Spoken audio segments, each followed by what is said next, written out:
So dito po tayo sa San Vicente. Yung atin pong kulay blue, yan po yung available supply. And yung kulay orange, yan po yung ating demand. So let's start here from 2021 up to May 2024. Kung mapapansin nyo po, medyo mataas yung ating surplus power. At ang nagsusupply po dito ay ang National Power Corporation. Kung mapapansin nyo po, dito po sa July up to 2026, nirenew po natin ang ating power supply agreement with National Power Corporation, and NPC wants to have an efficient operation. Kaya po, inilagay po nila na magkaroon lang po ng 10% surplus power. So yun po yung para sa San Vicente. Next slide po. So ito po yung supply and demand sa El Nido. Ang ating pong power supplier dyan ay right now is still NPC. And NPC is doing a rental power from their independent providers. So, ganun din po, from 2021, mataas po ang surplus power na ni-require. Pero po dito, kung mapapansin natin, same contracts po na nirenew namin with NPC, they want to have an efficient operation. That is why 10% lang po ang surplus power na allotted ni NPC. Kung mapapansin po natin, yung kanyang graph is pataas, pababa, pataas, pababa. Ganun po talaga yung tourist destination. Yung Biselco po, ganyan din ang curve niyan. So, mabilis yung impact every month. Maraming tourist. So, pag ganun-ganon po. Kaya mahirap hulihin yung projection ng mga tourist destination. Malikot, kumbaga. So, next slide po. Mukhang 20 minutes lang yata tayo. Nasa Rizal pa lang tayo. Sa Rizal, Palawan po, ganun din po. Dati, almost 40% ang ating supply surplus. And to be efficient, NPC requires us to renew our power supply agreements, and ganyan po hanggang 2026. So NPC pa rin po yan. Next slide po. So sa Agutaya rin po, it's also the same supply and demand scenarios. Ang nagsusupply din po dyan is National Power Corporation. Next slide po. So sa Araceli, ganun din po. Basta ang ibinigay sa atin ng National Power Corporation is we have still a surplus power versus our projected demand. Next slide. So sa Malabak, ito, kung mapapansin niyo, malikot din. Ibig sabihin, isa na rin siya sa tourist destination. Pero makikita po natin, nung una po dito sa Malabak, medyo sakto lang po yung ating supply and demand. Ibig sabihin po, si NPC ay talagang pinilit niyang matugunan yung supply para doon sa Malabak from the years 2021 up to May 2024. And after renewal, yun po, nagbigay na po ng allowable 10% surplus power si National Power Corporation. Next po. It's also the same with Cagayancillo. So ang ating power supply with NPC ay mayroon po tayong surplus power. Next slide po. So sa Kuyo din po, ganun din po. Mayroon po tayong surplus power going to 2026. Next slide. So ito po, yung ating main backbone na diniscuss ni Ma'am kanina. with yung sa JEDAG. So ito po ang ating supply and demand scenario. Kailangan mag-focus po tayo dito dahil nandito po ang main backbone ng Palawan. So kung mapapansin po natin, from 2021, we have enough supply dito lang sa summertime ng 2023. Medyo nagsaktuhan lang po yung ating demand and supply. And then, going forward with this 2024, for the year 2024, wala kasi akong pointer, lapitan ko na lang siguro. So dito po, kung mapapansin natin,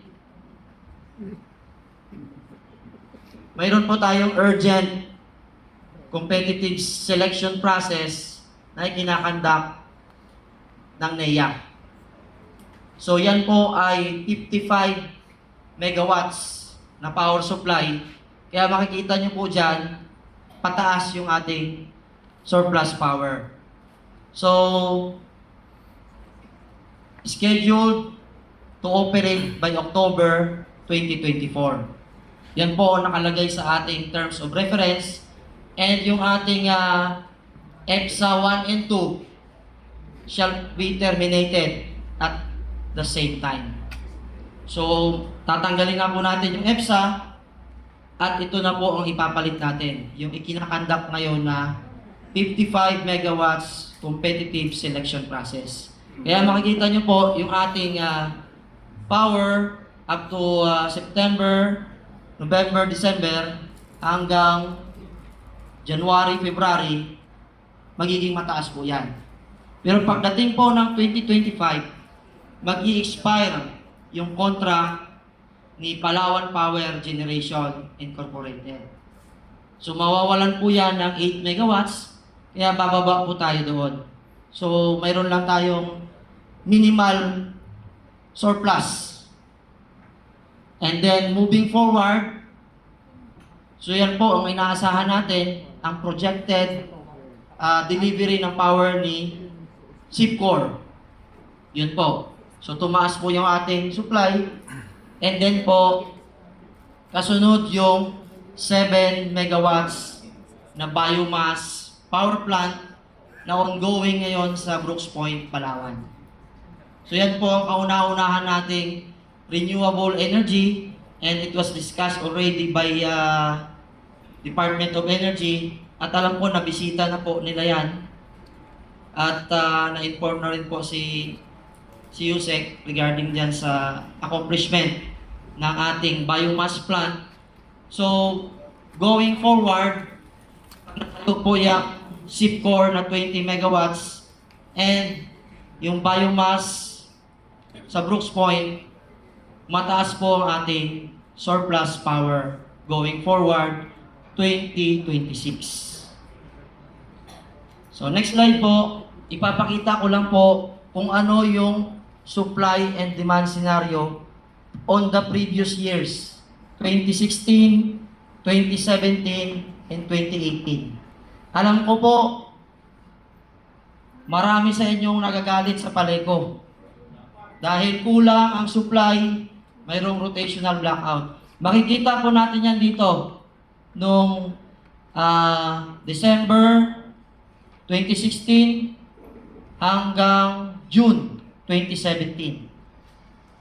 Makikita po natin kulang ang ating supply versus doon sa kulay orange na ating demand. Noong 2017 to 2018, halos sakto-sakto lang po ang ating supply and demand. So ito po ang comparison ng years 2016, 2017, and 2018. Kaya po noong 2019, going forward to 2026, pwede pong pakibalik sa last slide. Previous slide, Previous slide. Yan po. Going 2021 to 2026, yan po ang ating projection ng ating power supply versus the projected demand of Palawan Backbone Grid. So, Kasama rin po dyan ang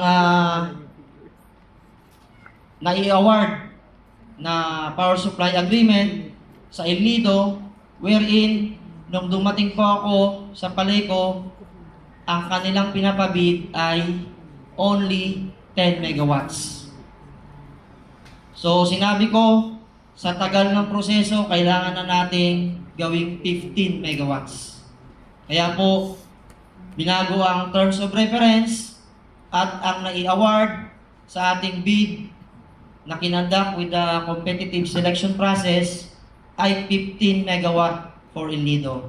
And that is also a preparation for the National Power Corporation to connect the Taytay transmission line to El Nido. Okay po? So next slide na po. So punta po tayo sa transmission system. Ito po yung transmission line ng Palawan, backbone. Na-discuss din po ito kanina. So kung makikita po natin yung kulay blue, yan po ang existing backbone ng NPC. Kung dito sa baba, yan po ay located sa Ipilan, Brooks Point, going to Nara, Aborlan, Puerto Princesa, Rojas, hanggang Taytay. Yan po ay energized na at the voltage of 69,000 volts.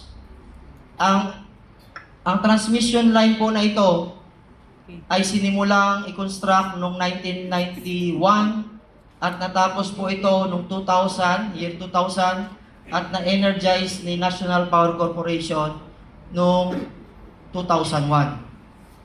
So it's the same transmission line, the same size of wire that we are using from 2001 up to 2024. So isa pong mahabang linya lang po yan hanggang doon po sa Taytay. Sorry na, bilisan natin. Next slide. So ito po yung pinirmahan na Memorandum of Agreement ng NEA, National Electrification Administration, Paleco, Transco, and Maharlika Investment Corporation. At siyempre po, kasama dito ang Provincial Government of Palawan.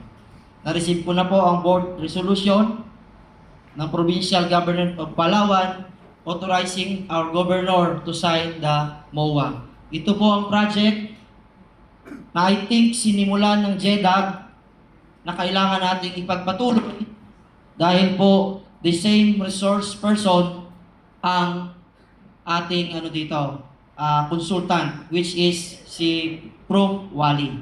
So yan po, kung mapapansin nyo, ang transmission line ay magkakaroon ng looping system along the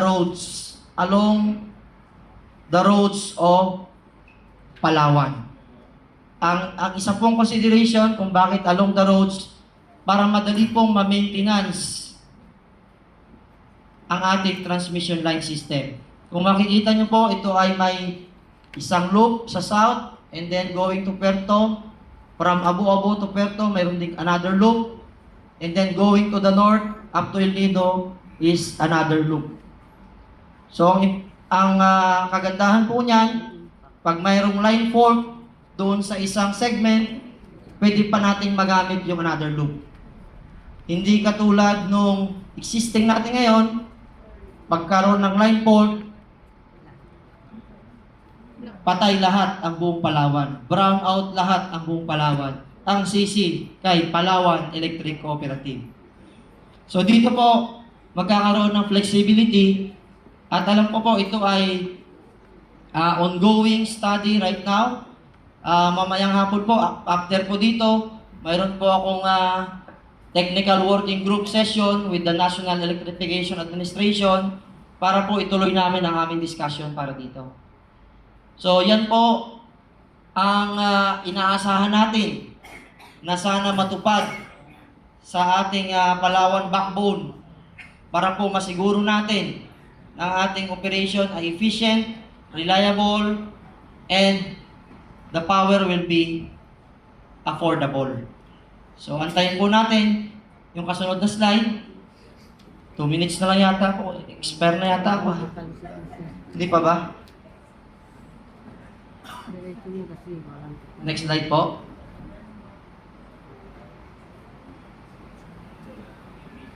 Ito po yung ating mga power supply agreements. So yung ating PPGI, ESA 1, mayroon pong 8 megawatts capacity. Right now, it's active in supplying to the Palawan grid, and ang expiration po ay February 26, 2025.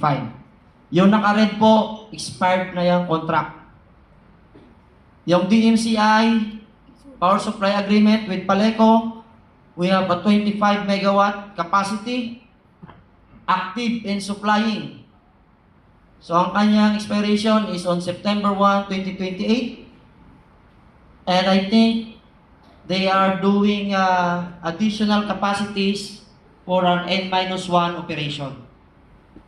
And right now, we have an EPSA 1, yung Delta P, na 26.65, active in supplying and will expire soon on October 4, 2024. And we have also EPSA 2, DMCI, 15 megawatt, active in supplying, expire on January 19, 2025. And pong green means green light to go. This is the BPPGI, 6.3 megawatt, target date of operation, August 2025, and expiration will be 2040. And also the SIPCOR, we have a 20 megawatts capacity. It's composed of 20 megawatts bunker fuel and 20 megawatts solar. Target date is July 2025 and will expire on July 2040. So yan po ang ating mga power supply agreements na active and supplying and yung mga expired and rescinded contract. Next slide po. So ito po yung ating approved rates from the Energy Regulatory Commission. Mayroon po tayong Palawan Main Grid.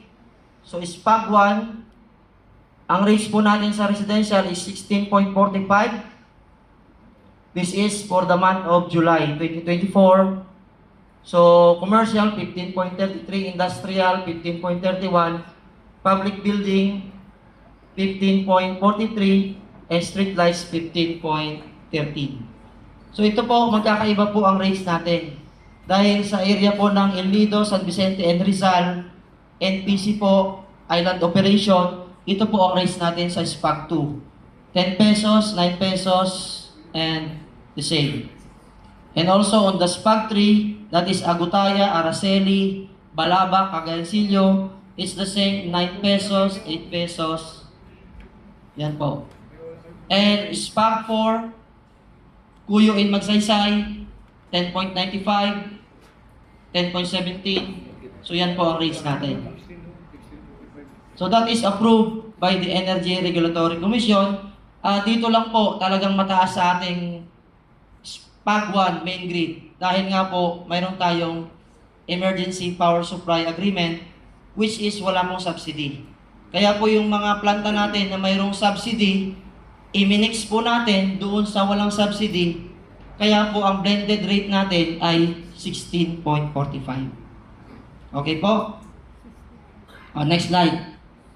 So in comparison with the Memaropa Electric Cooperative, ang UMECO po, ang residential rates, ito po ay based on the residential rates for the month of June. Except for UMECO based on official website. So yan po ang kanilang rates, 21.43, UMECO is 17.29, si Paleco 16.8, Romelco 11.9, Marelco is 11.6. Next slide po. Okay lang po bang sumobra sa oras, ma'am? Okay lang po ba? Padagdag ka pa natanong ka pa. Ubos oras daw muna, sabi ni board member. Tuloy na po para mabilis tayo. So system loss po, ang system loss natin po, mayroon tayong transmission line, pinakita ko kanina. Yun ay energized at 69,000 volts. Pag niloadan po natin, ang nominal 69,000 volts, bumababa hanggang 65,000 volts. So, dalawa po yan. Mayroon tayong transmission loss and distribution loss. So, noong 2019, mayroon pa tayong 10.38, 2020, 10.81, 2021, 9.48, 2022, 10.81, 2023, 12.1. Ang question ko dito, bakit nung 2021 single digit? Bakit nung 2022 naging 10, 2023 naging 12.1? Ito po ang sagot ko dyan. Nung 2021, pandemic, mababa ang demand. Pag mababa ang power na dumaan sa transmission system, mababa lang loss. Sabi ko nga po kanina, ang transmission line natin, since 2000, year 2000 is the same transmission line, the same size of wire. Yun po ang ginagamit natin ngayon. Pag tumaas ang demand, ang tendency, tataas ang current, tataas din po ang loss. Okay? 2022, 10.8. Pero kung mapapansin nyo, ang distribution is 9.21 only. That is single digit. And the transmission loss is 1.58. Bakit po? Alam po natin, nag-expire yung ibang planta natin dito sa load center sa Puerto. Ang Puerto po, ang load niya is umaabot ng 45 megawatts. So kung wala tayong embedded plant dito sa Puerto, ang power po natin ay pabaliktad. Ang power flow po natin ay manggagaling doon sa pinakamalaking planta. Right now, what is the biggest plant in Palawan? The answer is the thermal or the coal plant of the MCI, which is 15 megawatts. And we have also a plant in Nara, the PPGI, and the bunker plant in Aborlan of the MCI. So ang power flow po natin ay pabaliktad na. Doon po tayo kumukuha ng bulk power, 100 kilometers going to Puerto Princesa. So, the more we get the power from the farthest plant, the higher the loss. Dahil ang wire po natin is still the same size. So kaya po, itong kinandak nating competitive selection process ngayon, na bukas ay bubuksan ng kanilang mga bid, ay inilagay po natin sa mga strategic location, lalong-lalo na po sa Puerto Princesa. Dahil dapat po dito ang load center sa Puerto Princesa, dapat mayroon po tayong planta na malapit dito sa Puerto Princesa. Para ang magiging power flow, yung load center isusupply ng ating planta and the excess will go to the light loads. So another thing, i-connect po ang ROHAS transmission line at i-connect din po ang Taytay transmission line. At doon po sa Taytay, sa ROHAS, tinanggal po ang power generation. So that's, ang tinatawag sila ay load end. Kaya ang nangyayari, pag nagkaroon po tayo ng fault sa ating 69,000 volts NPC transmission line, pag nakat tayo dito sa ROHAS, walang power si ROHAS, walang power si Taytay. Kaya pinaplano namin na malagyan din ng power plant doon, malapit sa ROHAS at sa Taytay. So yun po, yung mga strategic locations na inilagay namin dito sa ongoing na kinakandak na competitive selection process. Next slide. Ito po yung power interruption. Ito po ay na-present na rin po ng NEA and ERC kanina. So yan po yung mga figures. Pwede ko naman kayong bigyan. Yung side D and side P. So all within the cap. Next slide po. So ito po yung mga mitigations. Medyo marami lang po kung isa-isahin ko. Yung kulay magenta po, papuntang El Nido, yan po ay i-construct ni NPC. So transmission line, ang target is 2027 to 2028. And meron po tayong magiging planta doon sa Pasadena, sa El Nido na 15 megawatt. And that will be a big help to our backbone grid once may connect po tayo doon. And yung Alimango 1 switching station, yan po ay i-construct ni NPC. Ang target is 2026. So from the highway going to San Vicente, yung Alimango 1 entry po, dyan po papasok yung transmission line ni NPC and magtatayo po siya ng substation. So yung mga square po na yan, makikita nyo yung mga substations na itatayo para po masuplayan natin lahat ng pinatayan na yata ako, brand out na. Ayan na po. Hanggang Batarasa po, ikot po yan doon sa tinatawag nating cross country. So ito po yung mitigation plan ng Paleco and NPC. Iba rin po yung kay Maharlika, NEA, and Transco. Parang out na naman. Ano ba yan? Next slide na po, para mabilis tayo. Mukhang... Okay. So sa distribution system po, alam natin marami tayong mga vegetations at mahirap po habulin ang pagtubo ng ating mga vegetation at ang mga puno, mahirap pong putulin. So ang naging action po ng Paleco is sa tulong ng ating Republic Act 11361, the Power Line Corridor Anti-Obstruction Line. So nakipag-focus group discussion po tayo sa mga LGUs at mga DILG, Office of the Building Officials. So lahat po ng may obstructions, tutulungan po tayo, pati po ng Philippine Coconut Authority. At nag-commit po sila na magpahiram ng 60 piraso na chainsaw. Kasama rin po dito ang PCSD and DENR. So, parang magpuputol tayo ng maraming kahoy nito. Para ma-clear lang po natin ang power line corridor. At alam ko po, ang mga LGUs and provincial government ay may program din for the cleanliness of the roads. I think they will collaborate para po sa cleaning also ng power line corridor. So isa po yon. At yung isa po, yung pag-purchase natin ng mga insulated wires. So yung mga wires na bare, papalitan natin ng insulated. Para po, kahit madikitan yan ng mga puno, ay hindi po kagad magsi-shutdown at ma-minimize natin yung interruptions. So yan na po ang total kilometers na mga napalitan na natin ng mga insulated wires. Next slide po. So ito po yung picture. Nandyan po si Asek Mario. Kasama po dyan. At yung naka-blue, yung si Prof. Wally.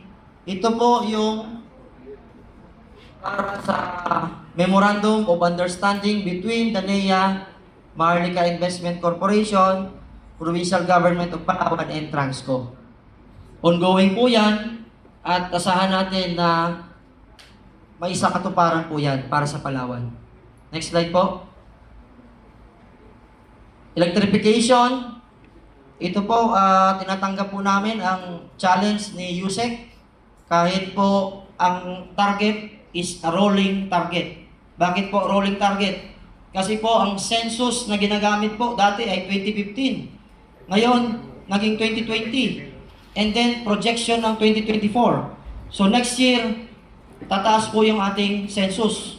So yun po yung tinatawag na rolling target. Kaya as USEC, hahabulin po namin yan. Magmamadali po kami. Nag-request na po ako sa National Electrification Administration, katulad ng ginawa ng PGP, ng 25,000 solar home system. Sana po mabigyan kami ng pondo at ma-implement po kaagad. Hindi po galing sa Paleco ang pondo, kundi hihingiin po natin sa National Electrification Administration at na i-discuss doon po yan kanina ng DOE na mayroon silang funding for the NEA for the total electrification. So, tama po, nasa 73 lang po tayo ngayon dahil bumibilis, dumarami ang ating population, kaya hahabulin po natin, ma-electrify lahat. Tulungan niyo po kami, ma'am, sa PGP. Makikipagtulungan po kami dahil hindi po namin kaya itong nag-iisa. Masyadong mahaba ang Palawan. Kaya kailangan po natin magtulungan.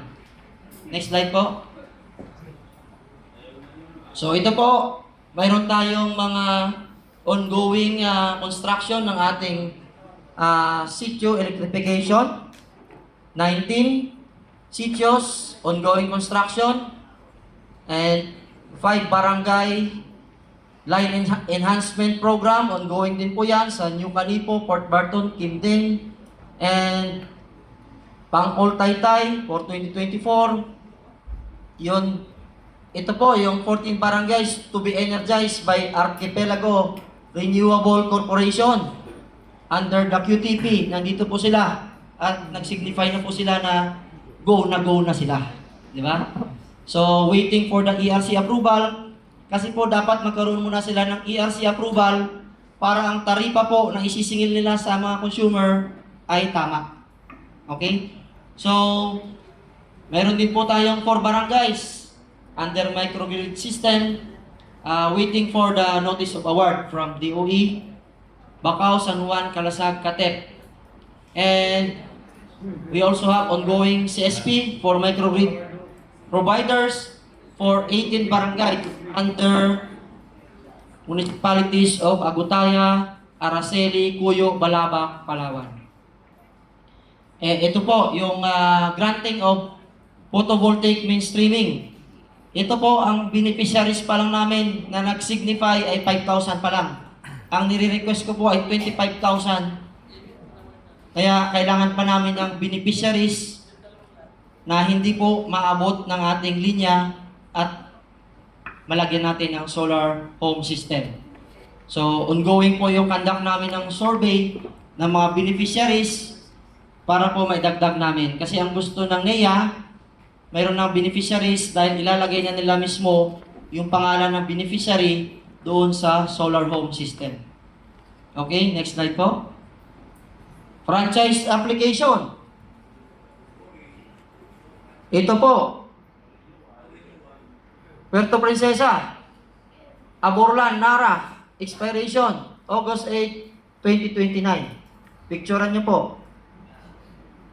Nagkaroon na tayo ng renewal commencement.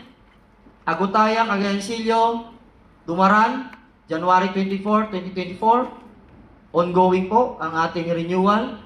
Batarasa, Rizal, San Vicente. So, valid pa po siya hanggang 2046. Cuyo, Magsaysay, Brooks Point, valid for 2032. Rojas, Taytay, until July 2041. El Nido, Araceli, Balabac, until 2045. And Quezon, until 2039. So, yan po ang ating franchise status. Next slide po. So ito na po yung application status na kinonduct natin para sa preparation and for the renewal ng ating expiring franchise. Ang mandate po sa atin, 5 years before mag-expire, kailangan po magsimula na tayo mag-apply. So ito po yung mga procedures na kinonduct natin at mayroon na po tayong mga documentary requirements for the renewal of the franchise and aantay na lang po natin ang sponsorship para sa House Bill.